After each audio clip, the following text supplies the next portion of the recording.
So this is EJ on a daily time frame, right? After we finish placing the key levels on the monthly and the weekly time frame, so now we're creating on a daily time frame. So the first thing you have to do on a daily time frame yet again, guys, is to ask yourself, is it trending up or is it trending down? If it is trending up, you look for buyers only. If it is trending down, you look for sales only, right? Because we always trade with the trend and we do not counter trade, right?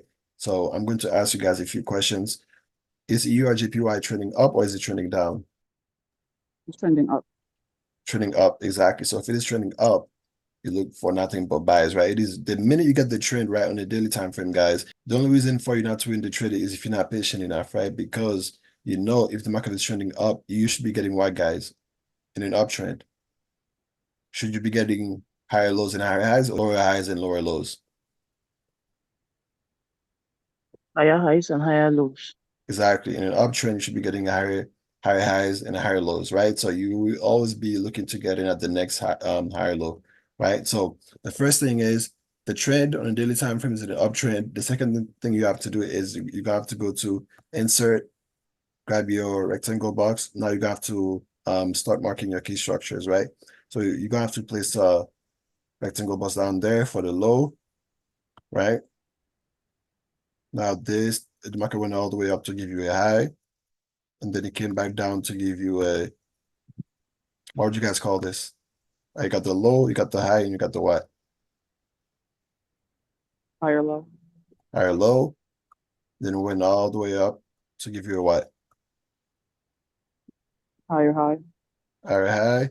And then it came back down to give you, what do you guys call this right here? Higher low. Higher. Sorry, say it again. Higher low. Higher low. And then went all the way up to give you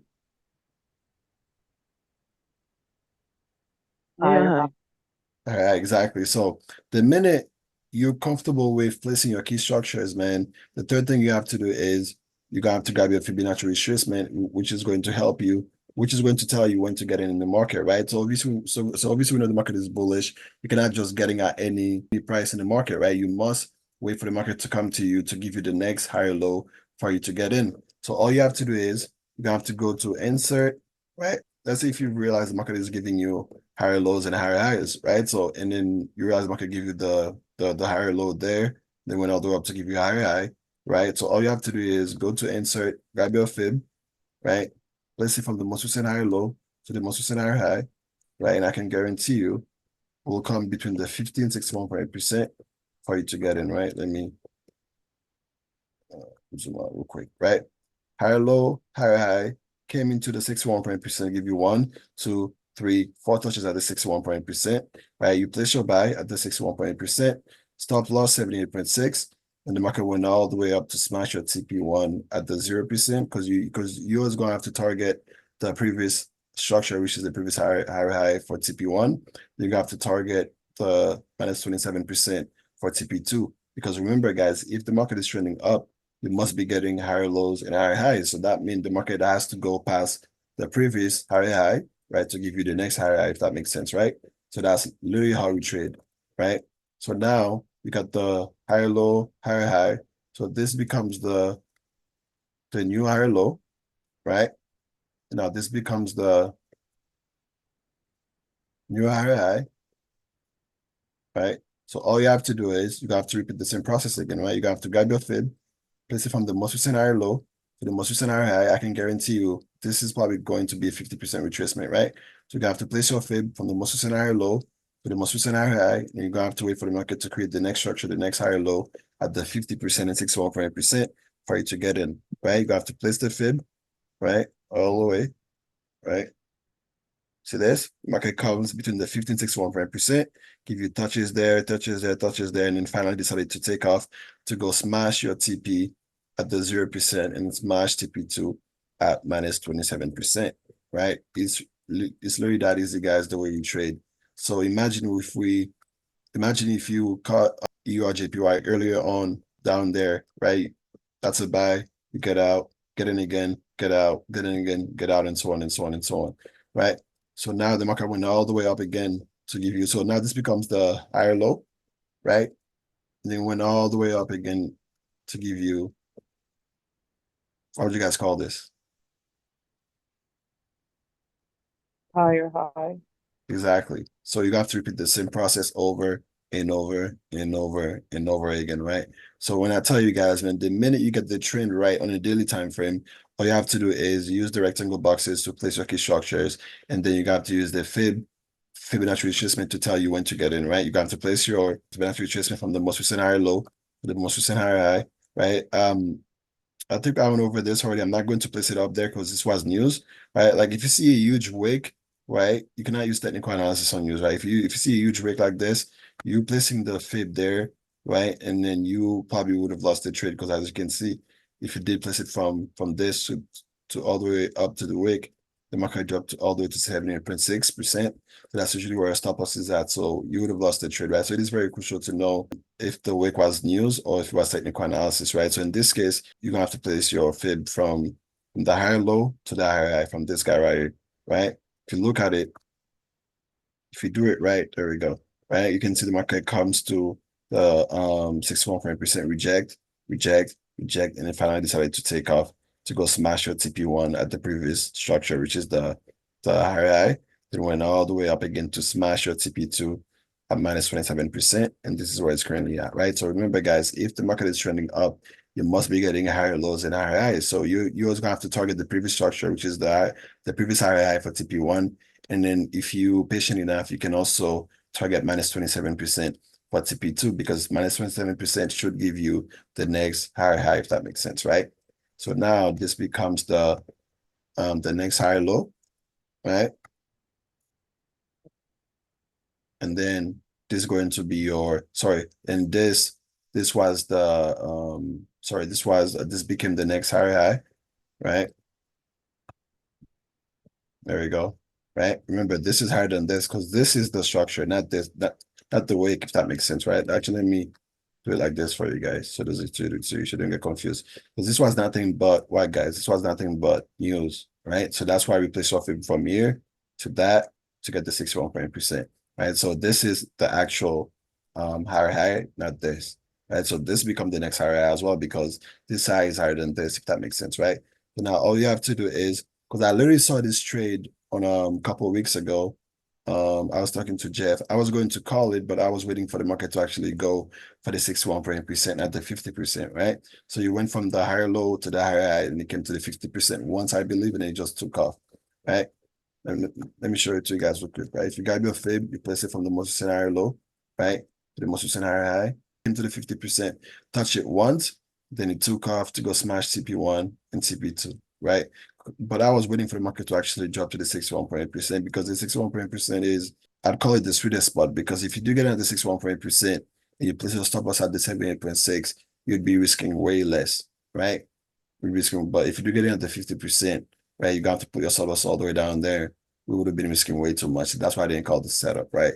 But it did create the higher low, right? It did create the higher low, right? To give you this. And also, I've realized if I had my trend line, I realized if I drew my trend line, right, I would have made money as well. Because let me show it to you guys real quick. If you grab the trend, drag it from all the way down there to all the way up there, guess what?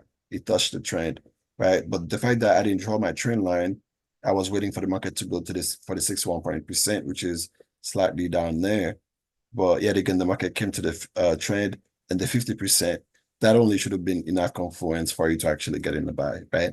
But I didn't draw my trend line on time, and that's why I missed this trade. Because this trade would have made us so much money. Let me show it to you guys real quick, right? If we did get in at the 50%, we'd have made 735 pips. When I tell you, man, this strategy will make you money, right? As long as you're patient, you know when to get in, you know where to place your stop loss, and the most important part is to be patient. We know 0% is always going to be TP1. At the very least, you must wait for the market to smash your TP at the 0%, right? Like it's cool if you don't mind waiting, if you don't want to wait that long for minus 27%, but 0% should always be your first TP, right? So now this becomes the higher low. Can you guys please tell me what's the next move here? If you're looking for, obviously we know it's bullish, and then we are looking for a buy. So what's the next move? Because I literally did all this. So ain't no way you guys cannot figure out the next move here. We're waiting for a retracement. Okay. Can you please describe how you're getting in this trade right now? Uh, well, we have to wait for EJ to come create the next higher low, Mm-hmm. and then yeah, because right now, like from the way I'm seeing it right now, I cannot say okay, this is the highest it's gonna be. So we wanted to create a next structure, and Exactly. then we can go from the higher low to the higher high, and then wait for the 50%. Exactly. Exactly. Well said. So Uh, let's say if this the higher low, we cannot tell if it's a sorry, higher high. We cannot tell this is a higher high yet because the market hasn't retraced yet, right? So we'll know for sure this is the most recent higher high once the market starts retracing, right? But let's say, for example, this is the higher low and this is the higher high. So all you have to do again, guys, grab your fib, right? You're gonna place it from the most recent higher low, right, to the most recent higher high, and then the market should retrace between the 50% and 61% again, right? Down there. As soon as the market drops to this area, and that's the setup that I'm waiting on to actually catch my next bag, right? Drop to the 15.61%, give you if you touch is there, right? This is also the trend line as well, right? You're gonna have to place your buy, stop loss 78.6%, right? And you're gonna have to target the 0% for TP1, right? You're always gonna have to target 0%, which is where the previous structure is always going to be at, which is the previous higher high. And then if you want to make more money, right? If you want to raise some more, you can go all the way up there to minus 27% for TP2. That's literally all there is to it, right? If you guys have doubts about if you guys have doubts about the strategy, just zoom out a little bit and then you're going to see how much money you could have made by using the strategy, right? Right? Low, high, higher, low, place your buy, smash both TPs. Same thing again. Low, high, higher, low, place your buy, smash both TPs, 0% minus 27%, right? Again, low, higher, high, right? Get in again at the higher low, smash both TPs again, right? From the higher low to the higher high again, and so on and so on and so on and so on. So this setup only can literally show you guys if you take the strategy serious, if you actually study the skill set, backtest it for yourself, and be patient to get in at the next higher low. I'm gonna say it again, ain't no way you guys shouldn't be making money in this market, right? Because when I tell you I make money in this market, right? Because that's literally my income, right? If you guys take the time to actually study and follow the strategy that I be teaching and do not do anything else but this should make you money 1000%. I can literally guarantee it, right? But if you're trying to counter trade it, if you're not patient enough to get in at the 61% and 50%, if you're using some other strategies, I don't know, right? But I'm telling you, man, this strategy should make you money as long as you wait for the market to come to you between the 50% and 61%, and you get in and you're done.